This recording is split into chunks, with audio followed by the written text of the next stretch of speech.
Welcome, everyone. Tonight, we are casting Turf Wars from Rogue's Gallery. My name is Keen, and I'm co-casting with Roegi, and our observer tonight will be Kraazy. Tonight we're casting sort of the semifinals of the Clown Killers versus the Killah Clowns. Another unfortunate name matchup. But last week, the Killah Clowns, I believe, knocked out the Coin Flippers, and whoever wins this week will be facing the Cabal in the finals. Very nice. How are you doing tonight, Keen? I'm doing pretty good, man. How about you? I'm doing pretty well. Looking forward to an exciting set.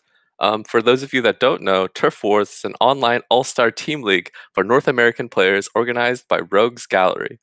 Tournament has 4 teams, each headed by a captain. And these captains drafted their teams, and they're playing it out ASL style, so double elimination. Dude, that was an amazing explanation of the event. It's almost like you read it straight from the Wikipedia page or something. Yeah, well, I'm just very good at explaining things. Well, that's good to know. I'm glad I'm co-casting with you tonight then. I do my best. So these 2 teams tonight are the Clown Killers and the Killah Clowns.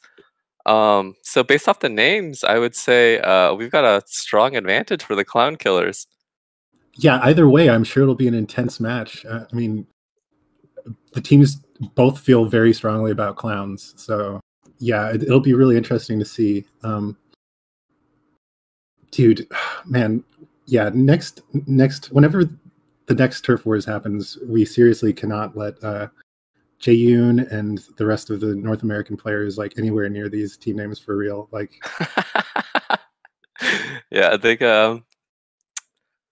Well, these two teams actually have faced off against each other in the past. The Clown Killers and the Killah Clowns. I think in the first round too. Was it the first or second? I believe it was the second round actually, and the Killah Clowns actually beat the Clown Killers. So there were many jokes about how the Clown Killers were just complete failures. They had one purpose in life, and they didn't live up to it. But now they're back for revenge. Their lineup is a little more solid this week. I think basically like their top 4 players are playing. Yeah, they've got a second chance to show that the Clown Killers can actually kill the clowns. Funnily enough, I think Jae-yoon built his team, the Coin Flippers, to beat was it the Cabal? Oh right, no. He built it to beat Dragon's team. Dragon's team, yes, which is the Clown Killers. But they lost 3-2.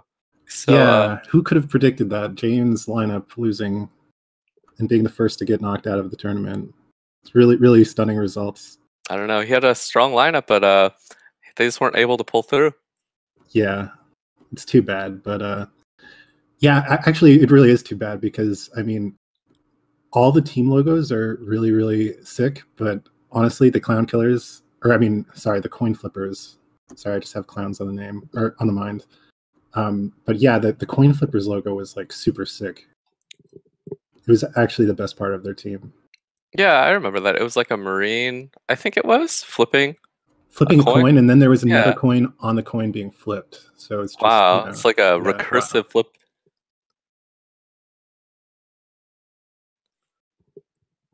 But yeah, so like I was saying, the lineups this week or tonight are actually like really, really sick.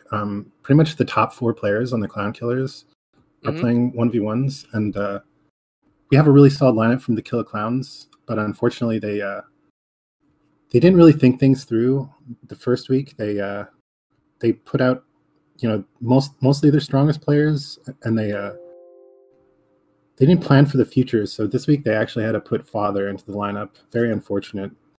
But yeah. It looks like they have a pretty good 2v2 lineup too. We have a pretty good 2v2 lineup. We've seen a lot of Zerg for the 2v2s. This is going to be our first time without a ZZ team. Yeah, it's really interesting too.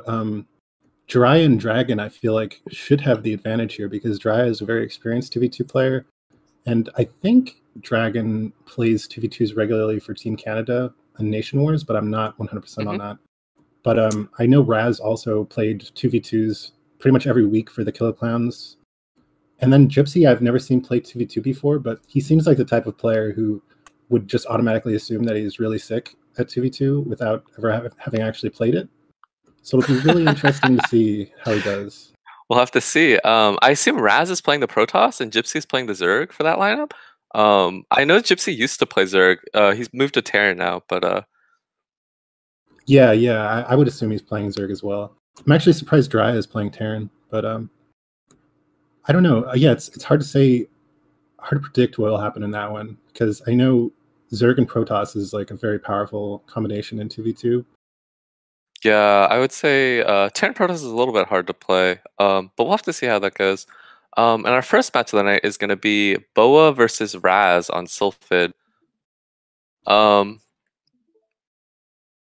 Right, and yeah, that'll be a really interesting matchup. I mean, Boa is a huge favorite, I think. Boa is like probably top 3 North America, if not the best North American player. I mean, in PSL, I think he took games off of like DeWalt before DeWalt had even dropped one match in the entire PSL. So he's a very, very strong player. Yeah, but Rez is also very skilled, and it's PvP, so anything can happen, really. Yeah, it's PvP, and there's no ramp, so maybe he can just bust right through into the main. Oh, yeah, I would love to see that. I would love to see Raz bust Boa. And I think that Just and Raz played against Just 2 weeks ago. Oh yeah, that was a heartbreaking game for Just. Yeah, that was a pretty good game from Raz though. He showed a lot of good harassment. Yeah, nice instincts. I mean, I believe Just was ahead for most of the game, but it was just one storm drop, I believe, that really turned the tides. Yeah, I think there were a couple, but definitely the first one did a lot of damage. Probes just pop so quickly to storm. Yeah, PvP is very unforgiving in that regard. All right, let's get into the game. Looking forward to it.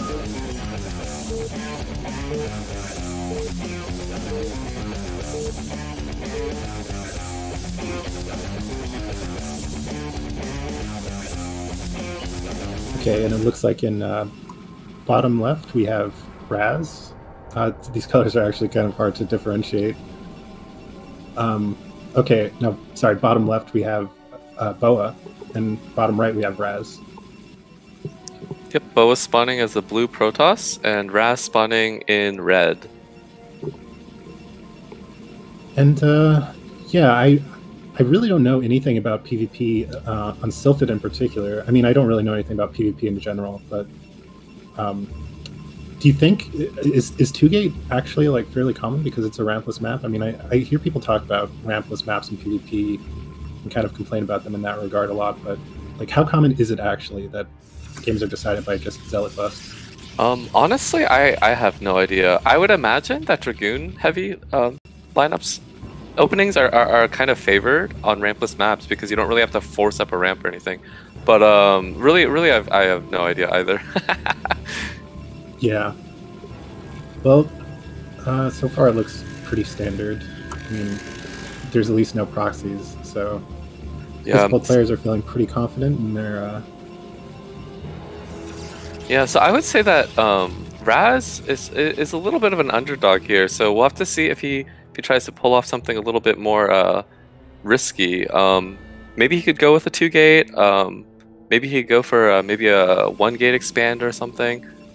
We'll have to see. Mm-hmm. Yeah, and it looks like Raz is already taking his gas, whereas Boa is the one who's going for the 2-gate here. So maybe Boa is just feeling very confident, just wants to get like a little bit of an early advantage, make sure that Raz can't do anything sneaky. And yeah, maybe he feels that he's the better player, and he just doesn't want to die to any sort of cheese. Maybe center 2-gate or something similar. Yeah. I mean, I assume when you go into like a in-base 2-gate like that, there's basically no way that you can lose to early cheese, and then there's probably also a pretty good chance that we can get zealots into the enemy base and just see if they're, what kind of tech they're going for, put some pressure on. Yeah, I've seen a couple of Boa's games in BSL, and he has some pretty sick Zealot micros, so we'll have to see if that comes into play. Yeah, I'm constantly like really impressed by Boa's just like mechanics in general, and his like his decision making with his units is just very impressive. He really knows how to abuse positioning and just use his units to the fullest extent that you rarely see in non-Korean gameplay. Yeah, I think he's probably one of the best players in NA for sure. Yeah, I mean, who would? It's between him and probably Kraazy, maybe. I think they might honestly be the top two, but I do know that TT1 is getting active again. Gypsy is definitely up there. But yeah, definitely like top 5 at the very least. Yeah, and it looks like Raz is going straight into 2-gate Dragoon, so we'll have to see if he can hold this. It's going to be 3 Zealots running straight into his main, ignoring this Dragoon. Classic Protoss move, just walk. Oh, this is really cool. He's blocking the Dragoon out. So it's going to be 2 Zealots versus Probes and 1 Dragoon versus a Zealot. Not a good matchup for these Probes. This is the sort of thing where like I'm just guessing because I'm not a Protoss main, but speaking from my Zerg perspective, whenever Zealots get into my base like this, even if I have the advantage and like know that I'm going to kill them in a timely manner, just having to move my workers over and over again like that, it like I keep telling myself like, all right, this is fine. Like I'll kill these Zealots and then I'll be ahead and blah blah blah. But you know, I'm always just lying to myself. Like it's always a setback. Yeah, Zealots are just so strong, man. And he's gotten a couple probe kills, and this whole time, Boa's actually been building probes. So his probe count is looking really strong. He's already got his core up and spinning, and he's starting to pump out goons as well. Yeah, he definitely seems like he got a decent advantage with those Zealots, and he even this is the kind of decision making that we were just talking about, right? We saw this in one of his foul play matches, sort of against Dragon, I believe, where Dragon went for like a desperate 3-hatch Hydra play on Optimizer, and Boa hid Zealots out on the map right before. Yeah. Oh, but Raz is going into the main, but the battery's already up. Yeah, definitely. Hiding Zealots on the map is just really scary. Getting a Zealot in your main. Yeah, and backstabbing. Yeah, they kill probes so quickly. And this one's just hiding in the back though, so we'll have to see if he manages to pick off any probes. I think just diverting the attention is enough, honestly, and buying himself a little more time to get even on Dragoon numbers. Yeah, definitely. What was that building that was just cancelled? I didn't see, but it must have been either a Robo or a Citadel, right? Yeah, I think so. It looks like I guess okay, it was a Citadel. Yeah. Okay. So yeah, his DT tech got scouted, and it's very wise to just cancel that and go for a 4-gate all in. Yeah, and Boa throwing up a DT tech of his own as well as a forge. So I think that Raz isn't gonna have detection for this. And with these cannons up, I don't see how he's gonna bust the nat either. Yeah. Like I said, I like the idea from Raz. I mean, you get kind of busted there in terms of what you were teching, so it's a nice initiative to go into this 4-gate and try to catch them off guard. But Boa just kind of sidestepping that completely with these DTs. It should. Yeah. So do you think the counter to DTs is just to get your own DTs? Are they just the perfect unit? Actually, even DTs don't counter DTs. That's just how strong they are. That's true. DTs can't hit DTs. So what do you do? Yeah, they're literally. I mean, I don't think there is anything that you can do, is there? I don't know. I guess not. You just have to hope that your DTs kill them before their DTs kill you. Oh, so it's just an arms race to the DTs, huh? Yeah. That sounds about right. I think that pretty much is all you need to know about PvP. Honestly, I don't think there's any other, Yeah, and it looks like Boa's ahead on this arms race, but Raz does have a lot of Dragoons. He might be able to break here. I think he would be able to break here if these CTs weren't coming out right now. Yeah, these DTs are right on time. And maybe Raz will be able to get cannons or something up in time, but yeah, there was a forge going up in his base, but these CTs are doing so much damage. And this 4-gate is pretty all in. He hasn't been building probes, he has no nexus going. He gets into the main, but I don't think it's gonna accomplish too much. yeah, he's super all in. I mean, is 19 probes even enough to continuously produce off of 4 gates? I have no idea. Maybe a little over 3. Maybe you don't have to build pylons. Yeah, that could be the case. I mean, he definitely doesn't need to build pylons now. Yeah, and Boa feeling pretty far ahead. He's not even oh no, he is running a DT into the main. I'll have to see if this can do any damage. Raz already has 2 cannons up, but oh, that was a good probe block as well. But this DT is still going to be really annoying. Without obs coming out, this DT can just swipe at every single unit that comes out of the gateways. Yeah, I mean, he could even potentially deny a nexus if Raz tried to expand. I think the cannons are kind of awkwardly placed. Oh, and okay, yeah, he can also just block the choke. Yeah, and Raz has to kill this egg just to get out, but even so, he's still going to get swiped by this DT. I think the DT could even go over, like, there's a hole in there where he can attack the top end of the minerals, I think. Because that cannon is so poorly placed. Yeah, I think the cannon covers it, but he might be able to swipe at the forge. And looks like that's what he's going to do. Do you think the forge is the correct... I guess it must be, right? It has to be the correct choice rather than pylon. I think Raz was kind of forced into it. Because I think that Forge, the cannon, builds so much quicker than Robo to Observatory to Obs. I don't think he had time to go all the way up to Obs. Right. I mean, as a target for the PT, rather than like a pylon. I see. I don't know if upgrades are like particularly important in PvP. I mean, I suppose it's just annoying to kill. And once he kills that Forge, he might have an angle to hit the probes from the corner as well. That's true. Raz going in one more time. This might be his last stand, though. Yeah, he's still on one base. Yeah, he's still on one base, and it's going to be a long time before he can get another. But this is actually doing a lot more damage than I thought it would. Yeah, he's breaking through. Does Boa have anything coming out? He has a Reaver popping. Oh, and he manages to get into the shuttle. That should be. Oh, that's huge. Yeah, that Reaver. Actually, really nice timing by Raz, but it was just too little, too late. Yeah, that was some pretty good Reaver micro from Boa as well. He manages to barely swoop it out and swoop it back in. But I mean, there's really no coming back for Raz at this point, right? Yeah, I don't see what he can do from here. He can maybe go for another Hail Mary on the Nat. He knows that there's no Reaver right now, but he's gonna run out of steam really soon. Yeah, I mean, he has 6 goons, it looks like, total, versus the 5 and 2 cannons morphing. Yeah, it's not looking good. Yeah, this was a good effort from Raz. The 4-gate fake out almost worked. I think that he was very close to breaking open the net.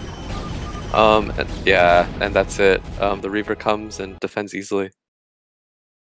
Yeah, it's a shame, but not completely unexpected. No shame in losing to Boa.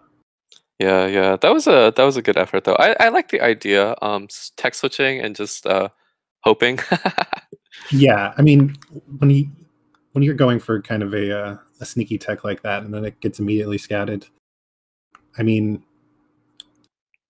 DTs are very strong, right? But you know, when your opponent knows exactly what you're doing, you have to switch things up a little bit. Well, if they know that you're going DTs and they get their own DTs, then what can you do from there? True. You just have to get DTs faster. It's the only way. Yeah, so our next game is going to be, I believe it's Jiraiya versus Gypsy on Polyboid. Yeah, so what do you think about this matchup? Well, I'm really looking forward to this one because, I mean, Gypsy's TVZ is always really nice to watch. It's his best matchup, and he's just a really sick mechanical player in general. And then Jiraiya is definitely the underdog here, but Jiraiya has some crazy strategies. And the first game he played this season was against Red Duck, I believe, which was he actually lost that, but it was a crazy game. It was one of the best games of the entire event, in my opinion. And it came down to the wire. I think it was like 30 plus minutes, very late game ZVT, and a lot of weird unit compositions that you don't always see. I think he went for a quick third with his third hatchery. So yeah, I'm looking forward to seeing what Jiraiya can pull out of his bag of builds here and maybe catch Gypsy off guard.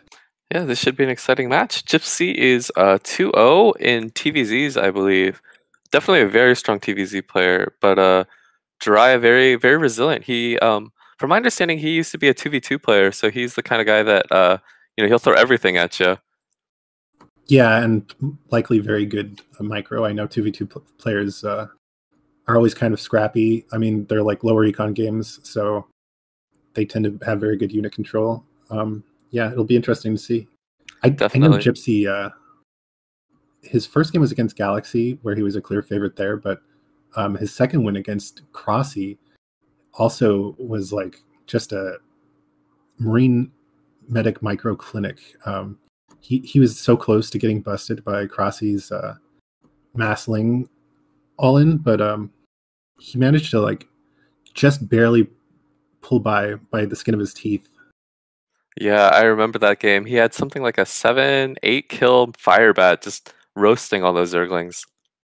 Yeah, it was really a pleasure to watch. Even though I hate seeing Zergs lose to Terran, I really enjoyed that game. All right, let's get into the game.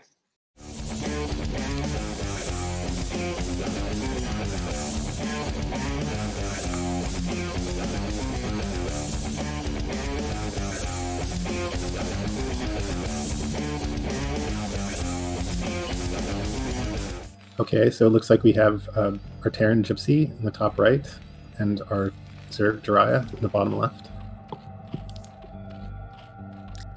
So what do you think about these positions across map? I'm not sure. Honestly, I know that Gypsy is a very strong late game player, so I think that any sort of late game scenario probably favors him a little bit. Typically, Zerg tends to be a little bit stronger late game, but I think that Gypsy's mechanics are just so strong. Yeah, for sure. I mean, I think Gypsy prides himself on his mechanics more than anything else. Not to say that he has like subpar decision making or anything, but his mechanics and multitasking are just really, really sick. Yeah, definitely. Especially his micro, probably from playing all that Dota, huh? Exactly. There's a clip of. Oh, go on. Sorry. Yeah, there's a clip of him blocking a zealot with one SCV on his Twitch. If you guys want to check that out. Oh, is that the Are You Binoxer one? Yeah. That one's. Oh no, I think it's a different one. But he has quite a few. Yeah, the that tensorization video comes to mind with the Binoxer chat clip. But yeah, I mean, I think the far positions actually favor Gypsy as well, because I do know that he likes generally going for greedier Terran openings in TVZ. Although I guess it's a double-edged sword, because he might scout Jiraiya last, and then Jiraiya is kind of a wild card, so maybe he'll end up being overly conservative. Yeah, definitely. But both players opening pretty standard. Gypsy opening with an 11 racks in his base, and Jiraiya opening with a 12 hatch.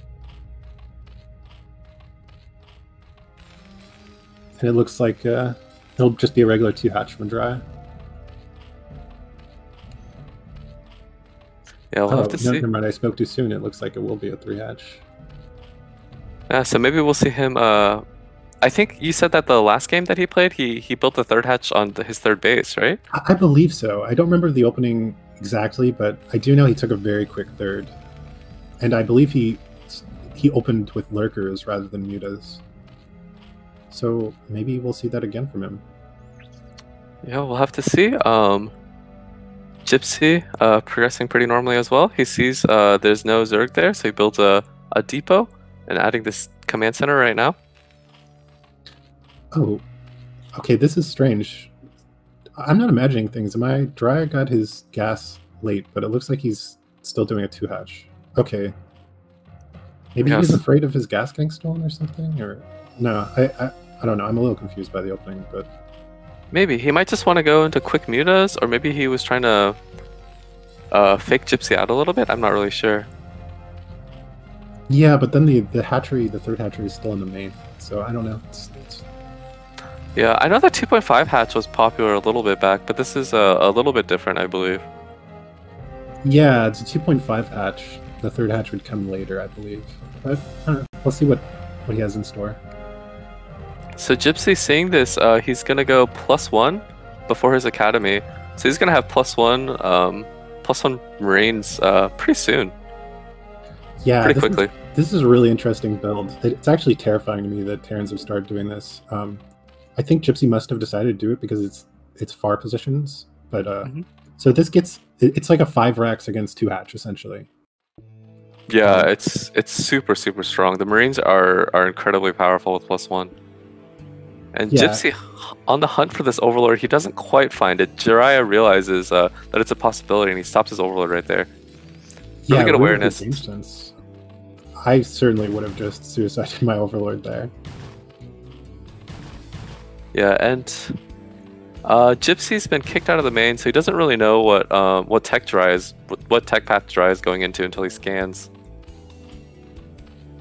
Yeah, it was actually a little interesting to me. I feel like Gypsy kind of just like ceded scouting control of the main himself. Like he wasn't even necessarily pushed out by the Lings, but I guess he wanted to check on the Nat, and then Jiraiya immediately blocked the choke with 2 Lings. Yeah, and losing his scout, Gypsy throws down a bunker. Just wants to be safe.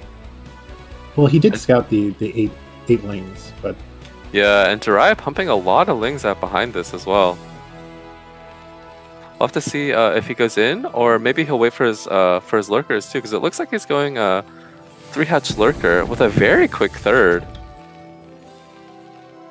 Yeah, I'm wondering if it was actually Lair first or if it was Ling speed first. Because I do know that going lurker, Siriasi used to always do this. He went speed first for early Ling aggression, and then Lair into mid-game lurkers. Yeah, it might have been a speed first. And that would make sense as to why Gypsy would go down the ramp too. He wants to check the Nat to see if there's a layer going down there. Oh, and Gypsy comes right into the main and sees the Hydra Den. Really, really good scouting intel from Gypsy. Now he knows exactly what's going on. Definitely. He doesn't know about this Ling count quite yet. Although if he scanned the drones, he might be able to tell just based off the drone count from Jiraiya. Yeah, I think he probably has some idea that there's a decent amount of Lings out on the map, and yeah, as our way, like the Lings aren't so. I think there's about 2 groups of Lings. Yeah, that's quite a few. And as our observer just pointed out, Gypsy still has no idea about this third. He's gonna move out, just try to take some space so lurkers can't walk into his main. Yeah, this is definitely the correct choice, right? Against lurker openings, you just want to. Yeah, you want to take a little bit of space, but these Zerglings are coming in and they're doing a lot of work. That fire bat melted so much faster than I would have expected. Yeah, it was kind of caught out by itself. And with the first Marine Force gone, Gypsy is a little bit on the back foot here. He's gonna have to throw down 2, maybe 3 bunkers to hold these lurkers. Yeah, really well done by Jiraiya. I honestly wasn't expecting him to be able to get that far since there was a fire bat. Yeah, that was quite a few Lings as well, though. And Gypsy, he's going 4 axes before factory, so he really wants to take space on the map. His science vessels are going to be a little bit later than they would with a lower racks count. Yeah, so as I was saying, this is kind of like a plus 1 5 racks version against 2-hatch Muta. Do you think that this is actually the correct choice? Like, should he have still gone up to 4 racks, or do you think he should have cut a racks for an earlier factory once he saw that there was lurkers? I think that either playstyle is okay. But I think that if you add a bunch of Raxes like this, it's obviously not very good to lose your first group of Marines, but it's especially rough if you're adding more Raxes because your science facility is so late. So you're not going to be able to take control of the map, and you won't be able to tell where the lurkers are. I'm just wondering if he had time to adjust, or if he was just sticking with his original choice regardless. Oh, I think that you have time to cancel the 4th Rax and drop a factory after you scan, especially because he managed to sneak an SCV in. But it looks like, yeah, Gypsy's just going to sit back and expand. He doesn't feel like he can take map control anymore. He's just going to go straight into the late game. Probably makes sense, right, with what you were saying. He's not going to have vessels out for a little bit, so he can't be too aggressive out on the map. Yeah, I think this is a really strong play from Gypsy. Jiraiya might have a window to punish this, but it looks like he's just sitting back and droning, going straight to Hive. How do you feel about this from Jiraiya? He looks like he's in a very comfortable position. Yeah, I actually really like this style of play. Honestly, CPL is coming up, right? This is exactly the kind of play style I would love to see from most CPL players. It's very hard for Terran to punish, except at like the very top levels, and even then it's like, you know, Zerg still do it. I see Action doing lurker builds like this all the time. I see Larva doing builds like this. So the idea is you open up lurkers, you take a quick third behind it, and you go straight to Hive. Is that right? Yeah, exactly. And it just bypasses the execution of having to hold off Terran with mutas until you get to Hive, which is extremely difficult. Yeah, that makes sense. Muta Micro is pretty rough. It's almost like playing ZVT a little bit more like ZVP, honestly. Like a defensive ZVP style. Yeah, Spire's going up, so he's going to have Scourge in time for these dropships or vessels, whatever Gypsy chooses to go. And Gypsy just can't do anything out on the map even still. I mean, he's putting a little bit of pressure on Jiraiya's natural, but the only thing he can do is just stand up there and wait. Yeah, and Jiraiya is still droning. He has a lot of drones. It looks like he's moving towards the 11 o'clock as well. Taking a 4th base already, Gypsy has no idea about. But yeah, like 40 plus drones. Gypsy has more SCVs, of course, but it's really nice to just make sure that you have these 3 bases fully saturated right off the bat before you get into Hive. Yeah, and with the Defilers out, he's going to be able to create some space outside of his natural. Might be able to pick up a couple vessels.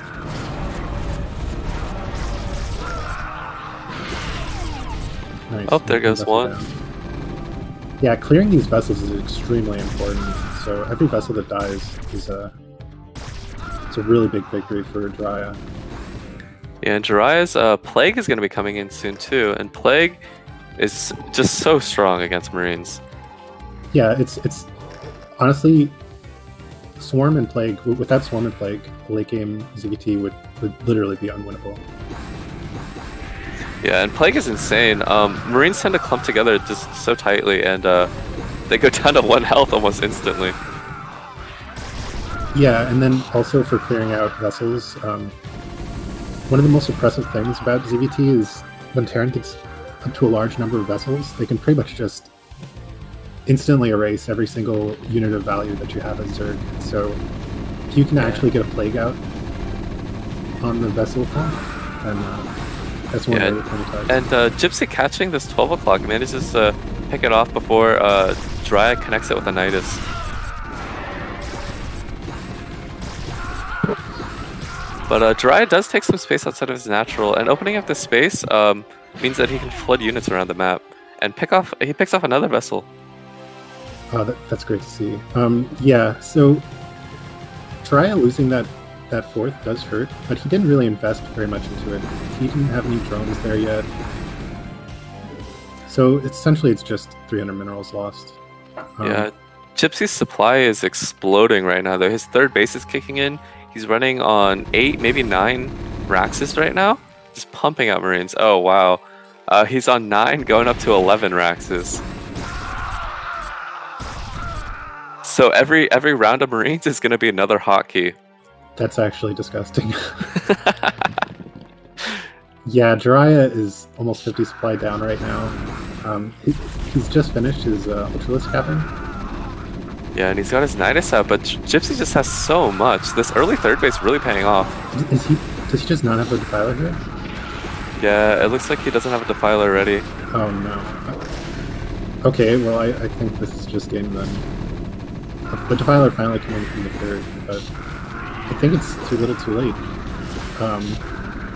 Yeah, even if he manages to defend this, this is going to be a big setback. Well, yeah, I mean, this is just ZVT for you, really. If you don't have a Defiler at one of your bases at the wrong time, you just die. It's very unforgiving. Yeah, and it looks like Jiraiya was about to get into Ultras as well, so this is rough. Yeah, like I said, his Ultra Cavern just finished. He was starting to get Ultra upgrades, and yeah, it was just like a perfect timing from Gypsy. Really kind of anticlimactic. Yeah, really good game from Jiraiya though. I really like the idea. He sort of faked out the 2-hatch Muta and well, I guess 2.5, 3-hatch Muta, and just instead went Lurkers and took a really fast third base. Yeah, definitely not a knock on the style. It's just Gypsy's army control and his decisive army movement. Honestly, just won him the game. Yeah, that early third base too. I mean, he could just build so many Marines. We saw that Jiraiya was picking off like some pretty big clumps of Marines, picking off quite a few vessels, but Gypsy just has too much. Like, you can see just streams on the minimap, streams of Marines walking across the map. I mean, as Zerg, when you see this, it's really, it just makes you feel like you want to leave the game, because like regardless of how many units you kill with the Dark Swarm, there's just going to be an endless number of Marines back. Yeah. Yeah, and it really does seem endless. There's just so many Marines just coming across the map. Just A moved. Does it? Oh my! He wasn't even looking at them. They were just sitting there, dude. And yeah, that's too easy for you. Like you said, it was really impressive decision making from Gypsy to recognize that he was behind after losing that initial group of Marines and medics. So it was like the perfect decision, really, to sit back and be patient and take that mineral only until he was able to get his tech up. Yeah, definitely. It definitely paid off. We saw just an endless stream of Marines just pumping out of his Braxes. People always talk about how Zerg is like the swarm race with, you know, Zergling swarms and rushes and all that, but like honestly, come on, it's Terran and TVZ. Yeah, Marines are pretty sick, I gotta say. And our next game is gonna have Jiraiya and Gypsy on opposite sides. Once again, it's gonna be Jiraiya and Drag versus Raz and Gypsy on Python. This will be really interesting to see. I honestly have no idea what's going to happen in this match. All right, let's just get right into it. So, do you have much experience in TVZ? I've played it a little bit, but I wouldn't say I'm an expert or anything. Yeah, unfortunately, neither am I. I played 2v2s with Jiraiya for USAB this season. Mm-hmm. And I will say that he was a very, very good 2v2 teacher, but I still don't know very much about 2v2 just because I'm an awful student. Yeah, so it looks like Dragon is going to be spawning at 12 o'clock, and his teammate is going to be Jiraiya at 6 o'clock as Terran. We've got Gypsy spawning at 9 o'clock as the Red Zerg, and his teammate's going to be Raz spawning as Protoss, Purple at 3 o'clock. Thank you for doing those introductions. I was hoping that you would do it. I was trying to avoid that. But yeah, this is interesting. So Gypsy is close air positions to Jiraiya. So I do know enough to know that, you know, going mutas is obviously very common for Zerg and 2v2. So this could be like a really precarious position for Jiraiya if Gypsy's able to successfully do like a one hatchery muta build. His mutas are going to be hitting Jiraiya so fast. Yeah, and these are this is a very fast pull, very fast gas. Is that an overpull or 9 pull? It looks like a 9-fold, yeah. Yeah, so I've played a little bit of TVZ or of 2v2. I would my expectation is that Jiraiya is gonna go into bio, and Dragon is just gonna go just typical PvZ, PvP style units. Yeah. But yeah, I would guess so too. I do know that. Well, Dry is walling, right? I do know that like mech builds. Okay, well, we said it's 2 racks. Never mind. You're completely correct. Yeah, Eminem from Dry. Yeah, so I think early on they might have a little bit of an advantage, but once speedlings start massing up, I think that Raz and Gypsy, if they can prevent Drag and Jiraiya from connecting their armies, they can pick them off like one at a time. And I'm a little surprised to see Gypsy stopping at 100 gas. So just going for the link speed, his mutas will not be super early. I guess it is nice, like you said, just for the map control. He can get the scouting information and just get lings out on the map early, so he can hopefully prevent that kind of dominating map control from Jiraiya and Dragon. So this could be, I think one of the easiest ways actually to play PZ in this matchup is if you just go straight to DT. Neither the Terran nor the Protoss can really do that much about it. Like Terran will have scans, but they won't be able to move out on the map because DTs are very strong unit, as we've already established. Oh yeah. But it doesn't look like that's what Raz is going to do. He's going to be going into 2-gate Dragoon. Yeah, that's a really good point about the DTs, though. I honestly hadn't even thought of that, but yeah, once it takes a while for Protoss to get observers and for Terran to get vessels, especially on one base. So yeah, that would be a really good tool for map control. Yeah, and scans work, but they can only get you so far, especially when you only have one scanner. Oh, yeah. And it looks like he is going to go straight into DT. Yeah, I'm surprised. I'm honestly a little surprised. Like I said, so Gypsy went for the early 9-pull speed build, and he has vision and he has map control with those lings. I wonder if the 2-gate from Raz was even necessary, or if he could have just gone straight for like a 1-gate DT build. Yeah, he might have been able to just go straight to DT, and it looks like knowing that Raz is about to take map control, Gypsy's already taken his natural, and Jiraiya and Drag aren't really going to be able to do anything about this. They might have a timing right now, but once the DTs come out, if they aren't ready for them, they're just going to get wiped. Mm-hmm. Yeah, Gypsy actually going up for a 3rd hatchery, and still just now starting to mine gas again, get his lair. Yeah, and Gypsy's going to have a pretty strong economy, especially if he builds another round of drones. I'm actually feeling like I would say, how do you feel about the 2 teams' positions here? I would say Raz and Gypsy are probably in a pretty good lead right now. Yeah, I think they probably feel very comfortable going into the mid game, especially with the spawns positions like this. Drag and Jiraiya just aren't going to be able to connect their armies together, and as Terran and Protoss, they really need to be able to do that in order to contest against Protoss Zerg.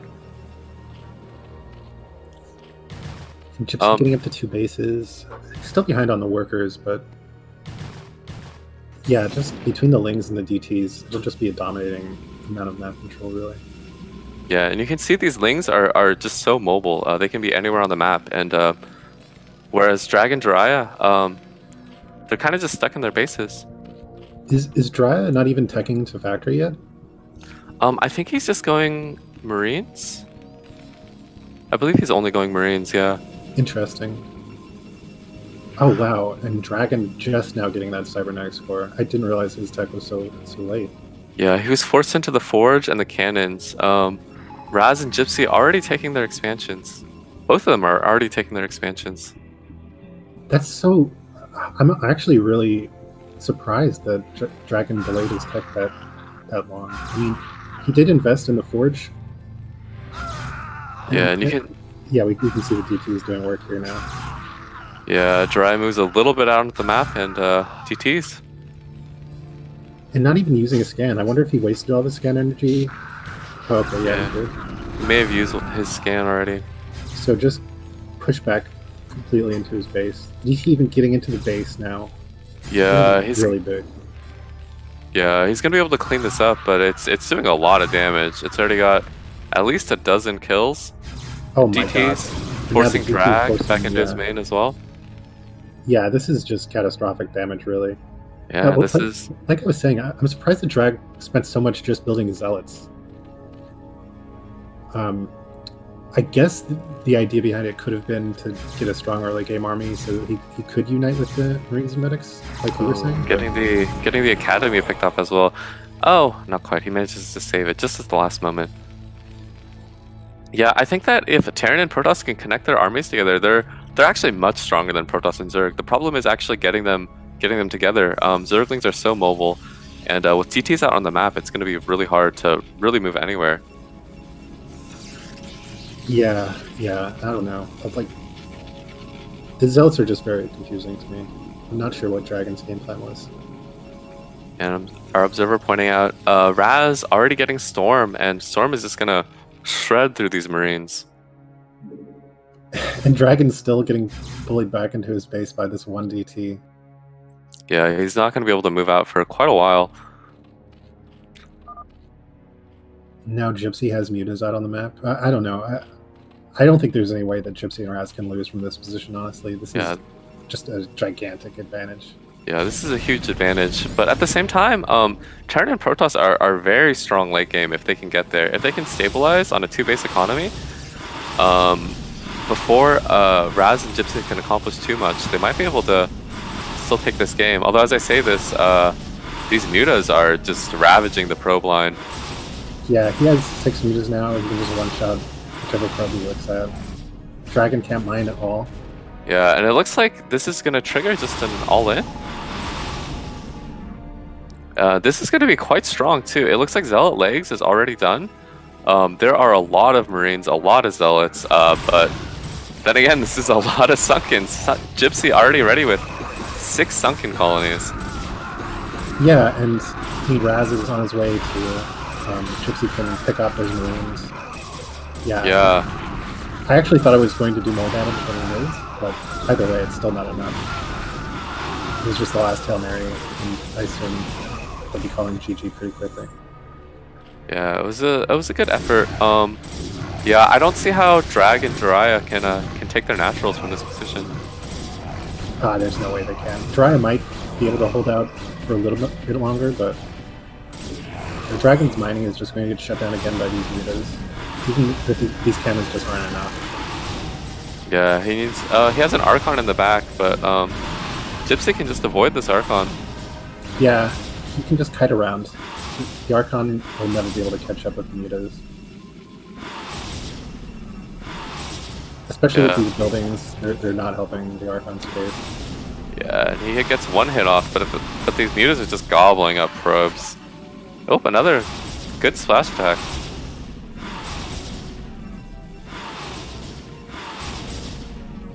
Yeah, and now, I mean, Raz has more probes than Jiraiya and Dragon have workers combined. Yeah, with these last probes going down, Dragon is basically out of this game. He's still got 6 left, but that might not be enough. Jiraiya is bringing his Marine Medic army just to help Dragon get back on his feet. But it's leaving himself exposed. Like, he still can't take his nat. Gypsy and Raz both have their natural expansions. It's just... I don't see a pathway back into the game for Jiraiya. Yeah. It might have been better just to take his Marine army and try to take his own natural. But honestly, at this point, it's so tough. Yeah. We have a Vessel out, maybe with a big EMP, big Irradiate. They might be able to turn the tides. Bio is still very, very strong. Yeah, against both the Zerg composition and the Protoss composition. If you could eliminate the high part, maybe. Yeah, definitely. Although, they might not be able to deal it with Zerg and Protoss at the same time. No, I don't think so. And especially not if we don't get BMP. Yeah, there's something still researching on the science facility. Looks like a radiate. A radiate just finished. Yeah, that's gonna be too little too late. Nice split from Gypsy. Yeah, really good split. I think this was kind of just really tough for Dry and Dragon in the first place. Like you said, being TMT, it would have been beneficial for them to be close positions. And then Gypsy also was able to just get perfect scouting information on Jiraiya in the very beginning. Yeah, definitely. So, it's just really, it's very hard to deal with this fast DT. I think that maybe Dragon needed to tech a little bit faster, but it looked like they were trying to go for sort of a mid-game win with the strong Marine Medic Zealot composition. Yeah, absolutely. I would have liked to see Dragon tech faster. He just poured a lot of time and resources into pumping Zealots that just accomplished absolutely nothing.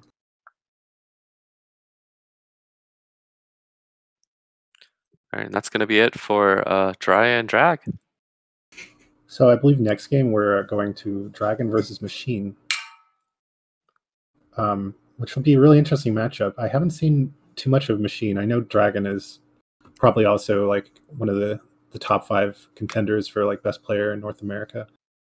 A very, very experienced tournament player. Yeah, definitely a very strong player. He's only played one PVZ in Turf Wars so far this season, and it was against Hawk, where it was a fairly one-sided loss against Hawk on Ringing Bloom, I believe. But I mean, Hawk is also a beast of a player himself, and he's been very active lately, so it's not really a mark against Dragon. Yeah, Hawk definitely a very strong player. Machine has also had one loss against Protoss, but his loss was against Boa. So again, nothing to be ashamed of, because Boa is just really, really, really sick Protoss. Yeah, very, very strong players. All of them very strong players. So honestly, I would say Dragon is the favorite here, but I think Machine definitely has a chance. And I know Machine has been practicing a lot lately, getting active again.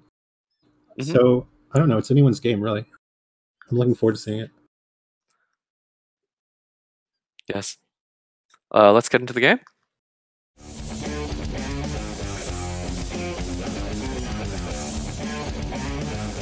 How do you feel about Eclipse PVZ? I have no idea. I haven't played much PVZ. Fair enough. All right, we have Dragon, our Protoss in the top right, and Zerg, Machine, or Zerg in the bottom left. Honestly, I find Eclipse pretty hard to play past like the early mid game, just because I play more of a defensive style, and it's really hard when you get to your 4th and 5th bases.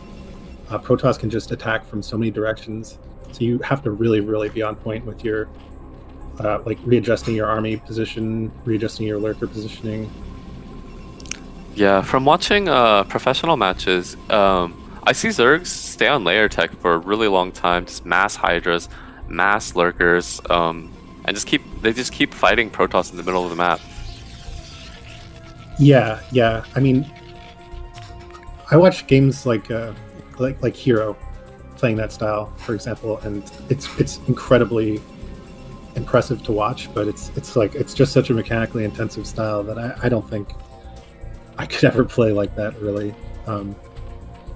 Yeah, it definitely looks very tough. You have to dodge storms, pick off High Templar, just have really good army movement in general. Yeah, and I do know Machine is kind of an old school player. A lot of times when I do see his games, I'm kind of reminded of the style of Zerg that I would see in like 2009, 2010. And I also think he's kind of like I would say he's a more defensive player. Maybe that's just my lack of seeing enough of his games.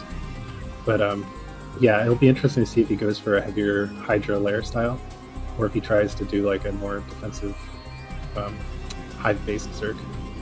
Yeah, definitely. And Dragon opening with Gateway first. Another really strong opening on this map. Personally, I have a lot of trouble fighting against Gate first builds. And then being a one-player map, I mean, obviously It doesn't have the longest rush distance, but you know, the zealots will get there quick. Yeah, and I believe at 1 o'clock it's a 2 zealot block. Yeah, I believe so too. Actually, yeah, I guess the it's between the pylon and the forge, and then above the gateway. Yeah, the egg really working against Zerg this time. This wall is interesting. A lot of times I see Protoss go for the pylon a little further to the left, and then the egg in the gateway is tight. But I actually like this wall more. I think it'll be better for army movement for Dragon. Oh, I see. And it looks like Drag already throwing down his Nexus after 2 zealots.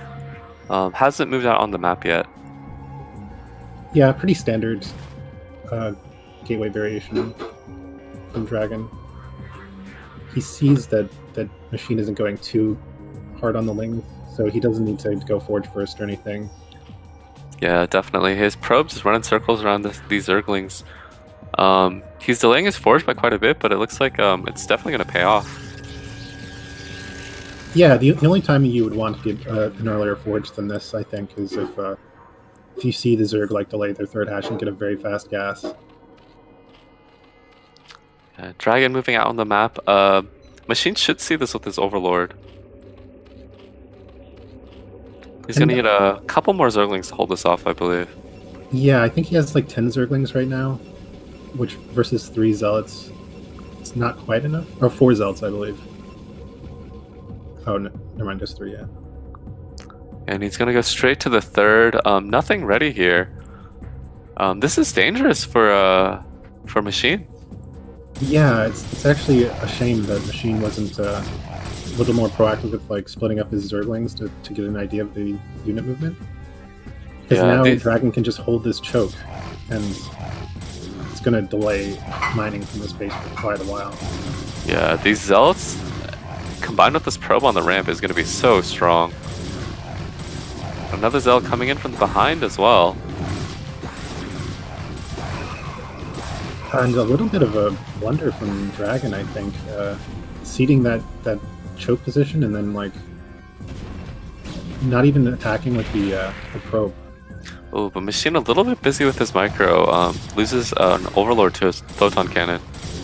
Yeah, which is also huge. Early game losing Overlords like that really puts a wrench in your game plan. Yeah, I definitely agree with you on the Zealot movement, though. I think if he sent the 4th Zealot to the natural and just kept his Zealots on the ramp, it would have been really rough for Machine. Yeah, I mean, it would have split Machine's attention even more. Yeah, I don't know. Giving up that choke, maybe it was just a mistake, or maybe he was just nervous. Yeah, Zealots can kill quite a few Zerglings on a ramp. And then even if Machine started making wings from that hatchery to try to break it, he could always just move in the opposite direction and take all of his Zealots behind the mineral line, in which case they're still going to have like, hugely favorable trades. It's really hard for Zerg to deal with. Yeah, definitely. But I don't think any player came out too far ahead from that exchange. Losing that Overlord definitely set back Machine quite a bit. Yeah, for sure.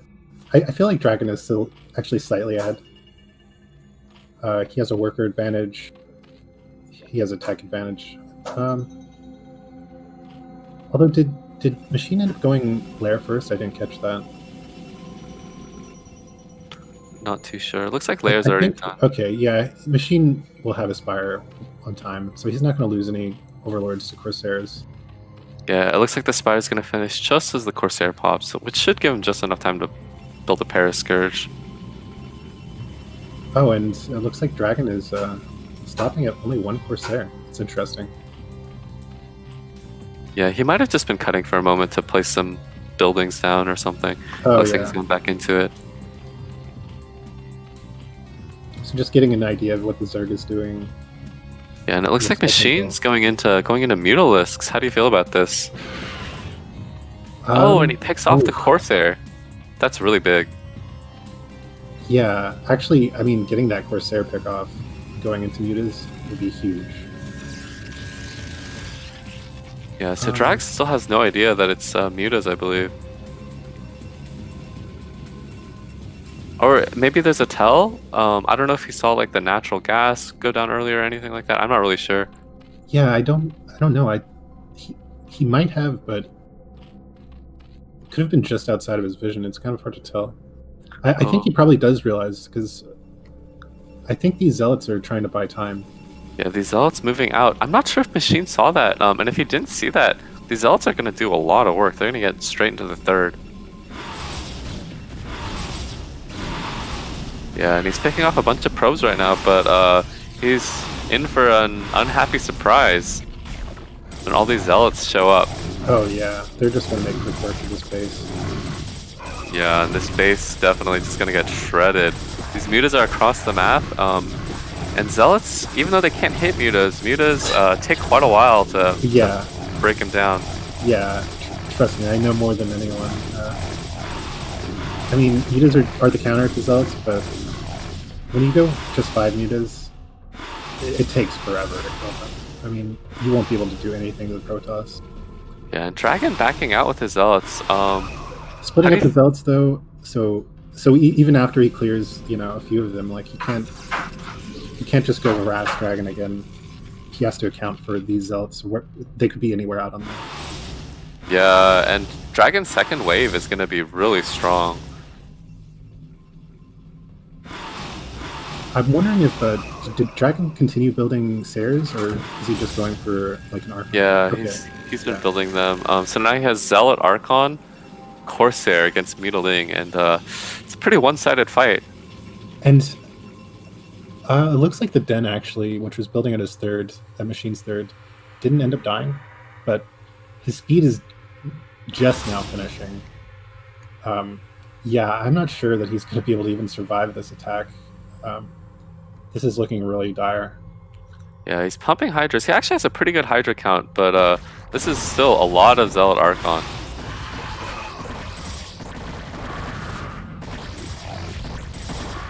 Yeah, I mean, I guess, I don't know. But all the Corsairs go down. Yeah, but all the mutas also went down. I don't know. I think he'll just barely be able to fend this off, but yeah, I feel like it's just going to do even more damage. It's going to kill the Den before the range is finished. Yeah, it loses the Den, so these Hydras are all he has. And then he's fighting up this choke to make matters worse. Yeah, once again, trying to get up the choke to his third. I feel like, yeah, we see reinforcements coming from Dragon. It's just, guessing the game is going to go over in a minute or two. Yeah, even if Machine holds, his economy has just taken so much damage. Not being able to get your third saturated is really, really disheartening as Zerg. I mean, you really need to have 3 bases to even compete, to even think of competing with the two-base Protoss. Yeah, ideally you have 4 bases. It looks like Dragon has gone up to like 10 gateways at this point. 8 gateways. Yeah, so Machine manages to hold, but his economy is in tatters, and yeah, with Dragon adding all these gateways, I don't think there's any way that you can hold the next wave. I mean, against a strong 2-base 8-gate push, like ideally you want to have 4 fully saturated bases, like a couple minutes ahead of time, so all of that economy will be kicked in to even think of surviving against the Protoss push. But yeah, he's adding more mutas now, which is an interesting. I think it's like his best bet, honestly. Yeah, I like this. It's sort of a Hail Mary. He knows that he killed all the Corsairs, and Dragon probably didn't. If he did build more, he doesn't have very many right now. Yeah, and his third gas was so delayed, like he can't realistically go into the lurkers. So yeah, I think this is a good choice, but once again, Dragon getting straight to his third unscouted. You look at the Templar. Yeah, good pickoffs on the Templar, but these Zealots are in so deep. Oh god, and just killing all these drones, again delaying the third. And then he's going to wipe out all of these Hydras as well. Yeah, and these mutas are doing work, but yeah, like you said, at the same time, losing drones, losing Hydras. And this all just buys time for Dragon to get whatever he needs to counter mutas too. So like the mutas let Machine survive, but they only killed 2 High Templar. Yeah, I think that it was a really good choice, and had he caught a dragon in the middle of the map with his mutas, he might have been able to hold this off more cleanly. Yeah, but as it stands, I think it's just going to delay his death a little bit. Oh my, and that Zealot's still whacking away in that drone line. And Dragon just sending more, like, wave after wave of Zealots. He's basically suicide tossed at this point. He doesn't even care about his army. He just knows that if he keeps hitting this third. Yeah, and once again, just gets right up on it. There's just nothing Machine can do if he can't ever start actually mining from this base. Yeah, Machine with some decent muta micro, but Archons are pretty good against mutas. Yeah, I'm actually surprised that the Archon did that much damage to mutas. Yeah, they were already hurt. They were already hurt a little bit earlier. They got hit by a couple storms. And Zealots just right-clicked all over the map. I'm sure you've seen this in your games as well. I mean, yeah, I'm sure you've done it in your games, right?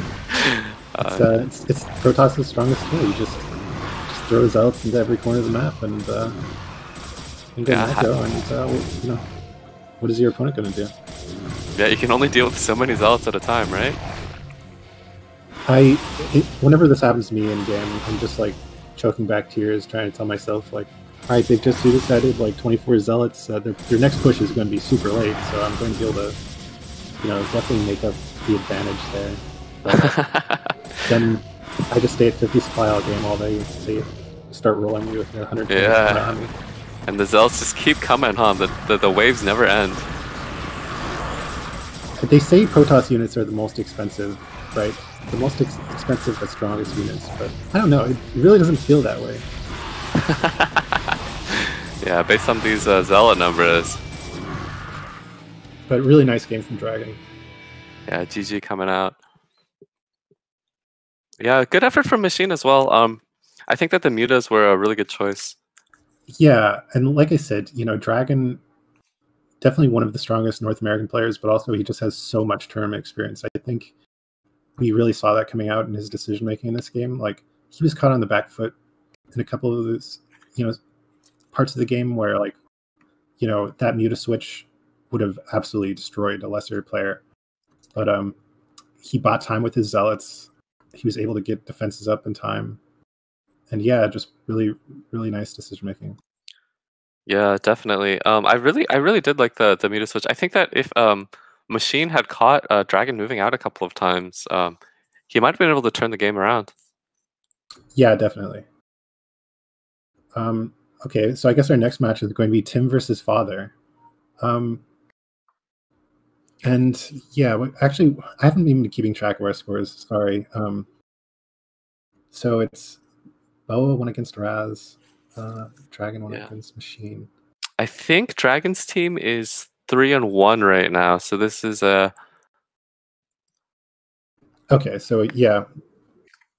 Oh no, it's 2-2. actually 2-2. Yeah, my bad. Okay, so yeah, this is the deciding match.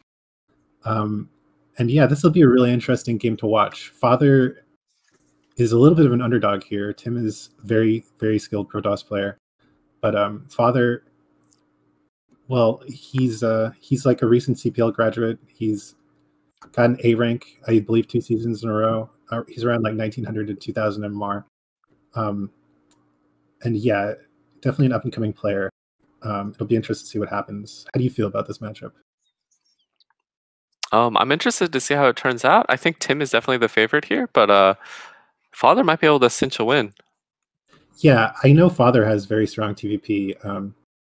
For a long time, he was doing like really strong 2-base timing pushes, and I think he's kind of graduated from that, and he's working on his like 3+ base like split map TVP.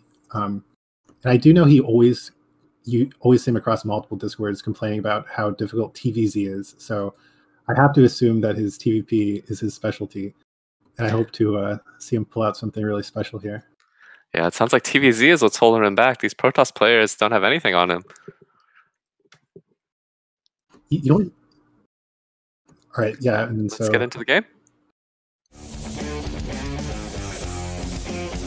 A ringing bloom in PvP. How do you feel about ringing bloom? I've played a game against Just on this map. It's an interesting map. You've got Father spawning in the top right and Tim spawning in the top left as Terran and Protoss respectively. I've played a handful of games on this map. It's interesting. It's not too hard to get the mineral only. The natural base is obviously very easy to take. But at the same time, it's kind of hard to push into the Protoss because like the mineral only isn't too hard to take out, but it's almost impossible to get into the main. Right. How do you feel about securing the third gas return?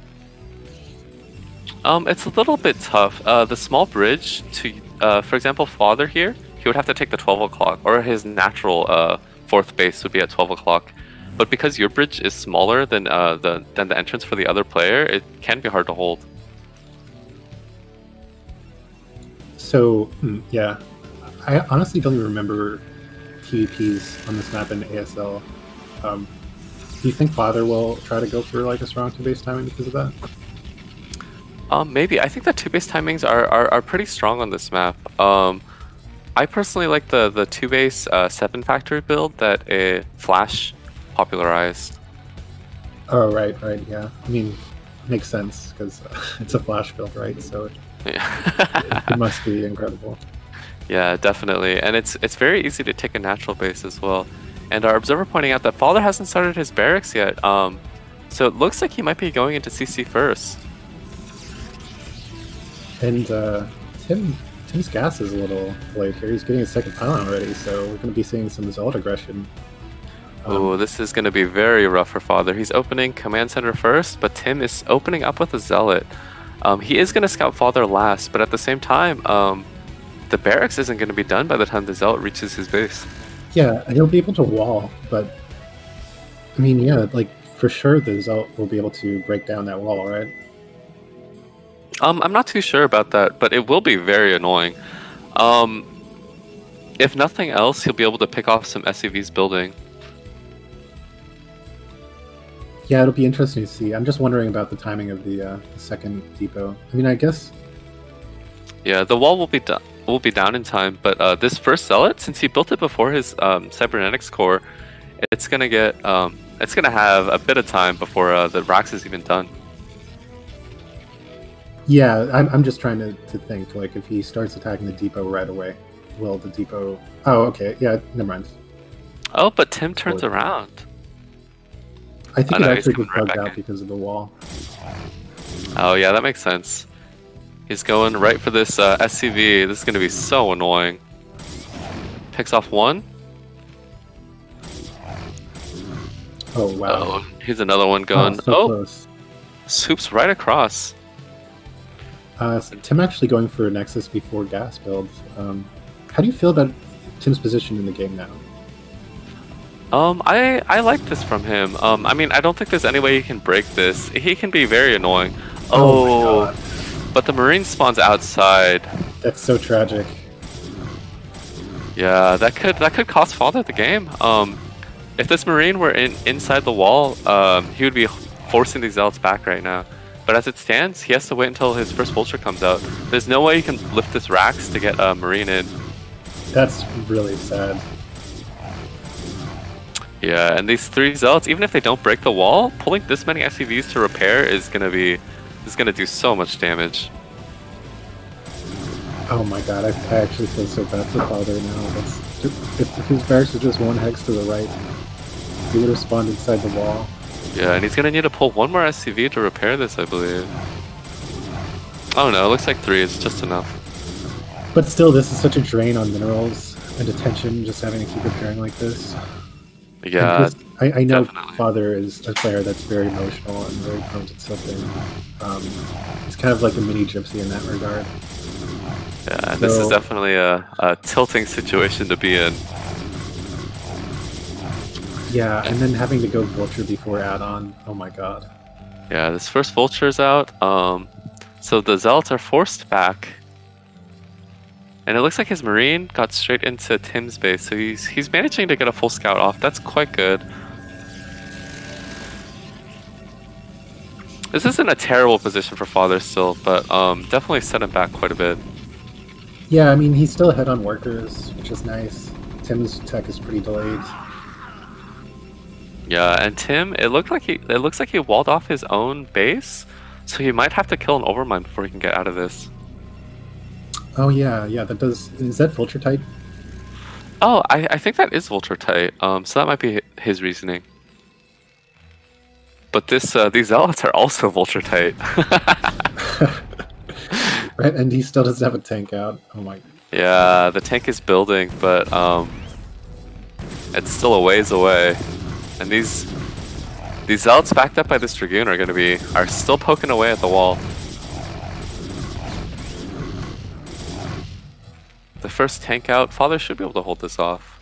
Yeah. Falling, well, he's still slightly ahead on workers, but he's catching up. Yeah, very fast armory from Father. This points to a 2-base 2-1 build. He's going to have a very fast 1-0 and most likely followed up with a very fast 2-1. And Tim killing his pylon to get out of his base. He might be able to kill the Overmind as well, although it does have quite a bit of health. Yeah, it would make more sense to me to kill the Overminds, because I don't think he has any more potential for aggression with those Dragoons right now. Yeah, there's not much he can do. Father just sitting tight in his base. He's already got Siege, and it looks like he's going straight for his third. This is a little bit dangerous. If Tim leans in on his pressure, he can deny this third base from Father for quite a bit. That fast armory means that his second factory is going to be late. So he's going to have less units than he otherwise would. Although with CC first, it might not even matter. He might just have so much that it doesn't cut into his production. Right. Yeah, I mean, honestly, I'm not an expert on TVP by any means, but given Tim's opening, I would have to guess that his rubble would be very, very late, right? Because he went 3 Zealots, and then I guess Father didn't know for sure if he... Well, no, he did scout the Nexus, so... Yeah, if he just stuck to like a really strong 2-base timing, Tim wouldn't really know exactly what was going on. Yeah, so and Tim... pretty late, right? So... Yeah, Tim still doesn't have an Observer out. This is normally the time that the Observer should already be in the Terran base with the normal opening.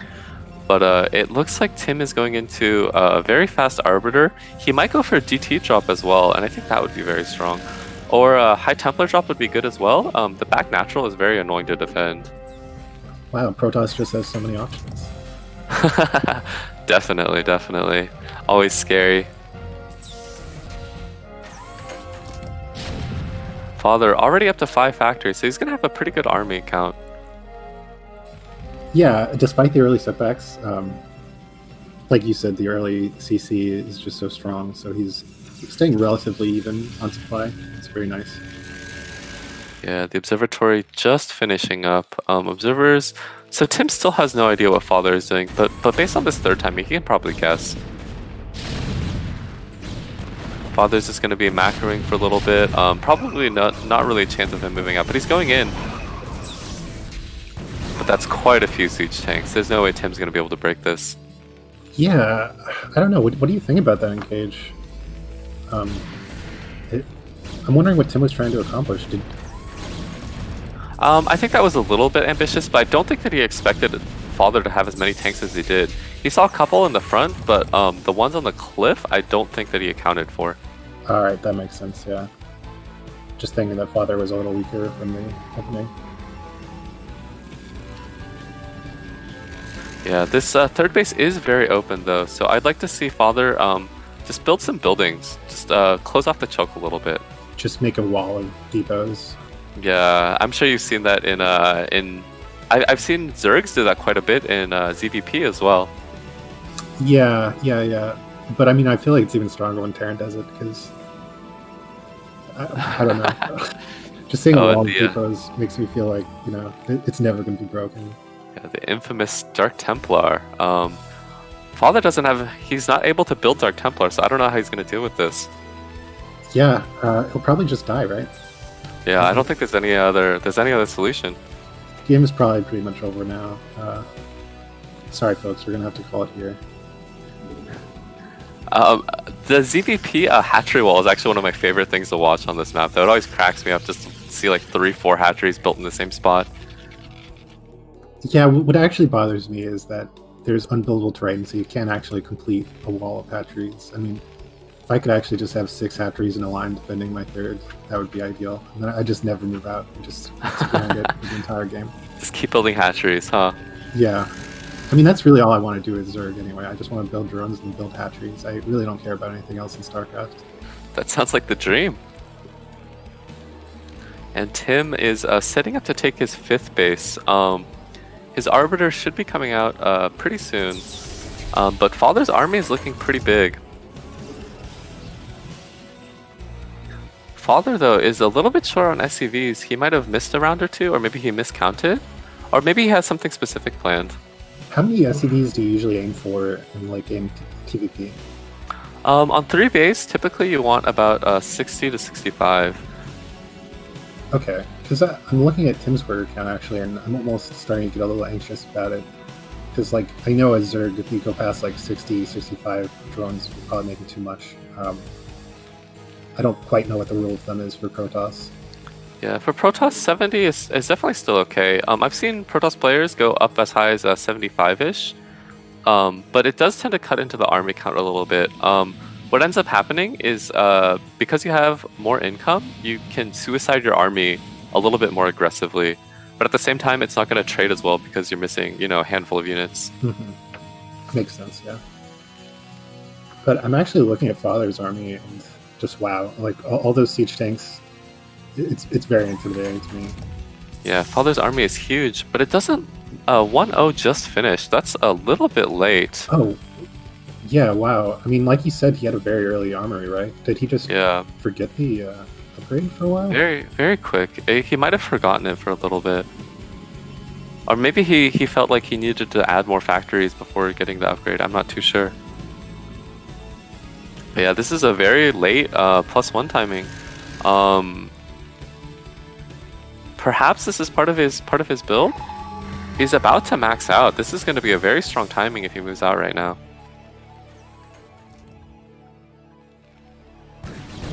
The only thing is, he's not going to have vessels with this push, and this Arbiter is going to be such a slow scan. Yeah, there's a stasis, a storm going off, and I think that Father's going to win this fight, but he's going to lose quite a bit just moving out on the map. Yeah, really nice arc from Tim there. Yeah, Tim still has 2 storms. There's one. There's the second one. Not hitting too much, but he's cut down Father's army size quite a bit. It was mostly vultures, but at the same time, Father's not going to be able to move out until he replenishes that vulture count. But he's moving out very aggressively. This might be a mistake. He's going very far. And yeah, Tim with another round of units is cleaning up these tanks. Father can't let these tanks fall down like this. He's not going to be able to build them back up. Even though he's on 3 bases, he's still only on 2 gases. So his tank count builds up very slowly. Yeah, I'm wondering what the idea behind that tanking bout was. Just a mechanical mistake, maybe? Yeah, I think he got a little bit anxious to move out. I think it would have been better to wait for another round or 2 of units. But honestly, the style of play that Father is playing right now with the late science facility, late +2, it's really mid-game centric. So if this doesn't work out, he's going to have a very rough time transitioning into late game. I mean, yeah, it looks like he's basically all in at this point. Yeah, and these Arbiters are just so hard to deal with no EMP, no vessels. What a stasis, though. Yeah, that is huge. Even though Father wins this fight, Tim is coming up with his rallied units. He's gonna clean this up. Father with the GG. Really unfortunate, but very, very well played by Tim. Yeah, that was interesting. I thought that Father was gonna go for a fast 2-1 type push, but it looked like he just wanted to go for a 1-0 with a lot of units off 3 bases. I like the idea, but it's very hard to play that against fast arbiters. It's just a very rough position to be in. There's no way for you to really deal with the arbiters. Right. So I guess we have Clown Killers coming up 3-2 in the end. And yeah, congratulations to Clown Killers. I guess they'll be moving on to the finals next week against the Cabal Strikers team. It should be very nice to watch. Yeah, Clown Killers finally living up to their name. Took him 2 tries, but they made it through this time. Yeah, and I'm personally really looking forward to the games next week. We have, I mean, honestly, these were the two favorites from the very beginning, right? The Cabal has Striker, Kraazy, Just. It'll be really interesting to see how they fare against Boa, Tim, Dragon, Jiraiya. Definitely. Yeah, I can't wait to see what the finals bring us. Definitely. Next week is going to be Clown Killers versus the Cabal right here at the same time. Yep. And once again, thank you for casting with me, Roegi. Thank you for observing Kraazy. And thank you, Rogues Gallery, for putting on this Turf Wars event. It's been a pleasure.